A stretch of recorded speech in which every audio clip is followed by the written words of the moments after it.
இந்த வீடியோவில் நம்ம பார்க்க போகிறது பிந்தி மசாலா, அதாவது வெண்டைக்காயை பயன்படுத்தி மசாலா எப்படி செய்கிறதுன்னு பார்க்க போகிறோம். இது சப்பாத்திக்கு ஏற்ற ஒரு நல்ல சைட் டிஷ்ஷு. வணக்கம் நண்பர்களே, திரிபிரியாவில் மீண்டும் உங்களை வரவேற்பதில் மிக்க மகிழ்ச்சி. நான் இன்றைக்கி 2 டேபிள் ஸ்பூன் அளவுக்கு எண்ணெய் சேர்த்துட்டு 400 கிராம் அளவுக்கு வெண்டைக்காவை எடுத்து நம்ம இப்போ நல்லா வதக்க போகிறோம். தண்ணி இல்லாமல் வெண்டைக்காவை கட் பண்ணி வச்சுக்கோங்க.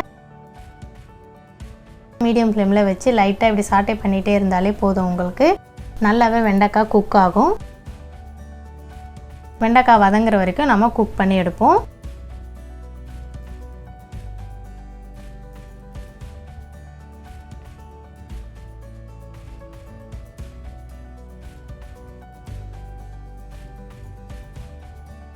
இப்போ நமக்கு வெண்டைக்காய் நல்லா வதங்கிடுச்சு. வெண்டைக்காய் நம்ம வதங்கினதுக்கப்புறம் அது எல்லா வெண்டைக்காயும் நம்ம தனியாக ஒரு தட்டில் எடுத்து வச்சுருவோம். இப்போ அதே பேனில் 2 டேபிள் ஸ்பூன் அளவுக்கு எண்ணெய் சேர்த்துருக்கேன்.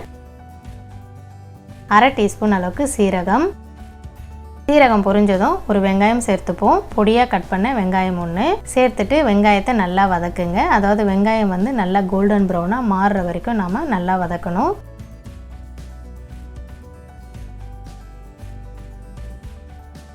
பாருங்கள், இந்த ஸ்டேஜ் கரெக்டான பதம். இப்போ 1 டீஸ்பூன் அளவுக்கு இஞ்சி பூண்டு விழுது சேர்த்து அதையும் நம்ம வெங்காயத்தோட ஒரு 1 நிமிஷம் நல்லா வதக்கி விடுவோம். இப்போ மசாலா சேர்த்துருவோம். 1/4 டீஸ்பூன் மஞ்சள் தூள், 1/2 டீஸ்பூன் ரெட் சில்லி பவுடர் சேர்க்குறேன். இது 1/2 teaspoon coriander powder, garam masala 1/2 teaspoon, உப்பு 1 டீஸ்பூன். இப்போ இது எல்லாமே நம்ம அந்த வெங்காயத்தோட ஒரு 1 நிமிஷம் நல்லா கலந்து விடுவோம்.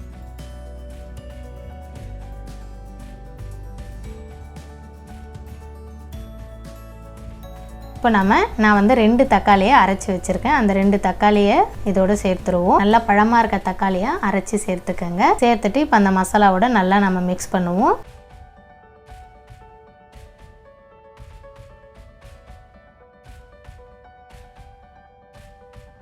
நல்லா மிக்ஸ் பண்ணிவிட்டு இப்போ மூடி போட்டு மீடியம் ஃப்ளேமில் ஒரு 3 நிமிஷம் குக் பண்ணுங்கள்.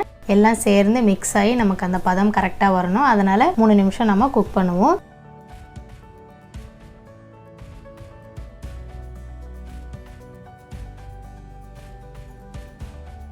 இந்த ஸ்டேஜில் 1/4 கப் அளவுக்கு தயிர் சேர்த்துக்கிறேன்.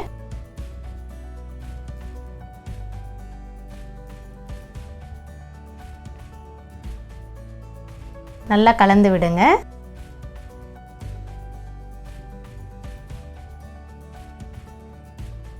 நல்லா கொதி வந்ததுக்கு அப்புறமா மூடி போட்டு ஒரு 5 நிமிஷம் மீடியம் ஃப்ளேமில் குக் பண்ணுங்கள். பாருங்கள், நல்லா நம்ம விட்ட எண்ணெய்லாம் வெளியில் வந்திருக்கும். ப்ளஸ் தயிரில் இருக்க அந்த ஃபேட்டுமே நமக்கு வெளியில் வரும்.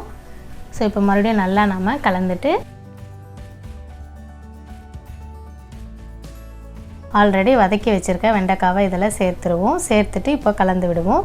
இப்போ வெண்டைக்காயில் நமக்கு அந்த உப்பு காரம் எல்லாம் ஏறணும். அதனால் மசாலாவோடு சேர்த்துட்டு நல்லா கலந்து விடுங்க. உங்களுக்கு இது போல் செமி கிரேவியாக வேண்டான்னா நீங்கள் ஒரு 1/2 டம்ளர் அளவுக்கு தண்ணி சேர்த்துட்டு நம்ம கொதிக்க வைக்கலாம். ஆனால் இந்த பதம் சப்பாத்திக்கு ரொம்ப நல்லாயிருக்கும். கசூரி மேத்தி 1/2 டீஸ்பூன்,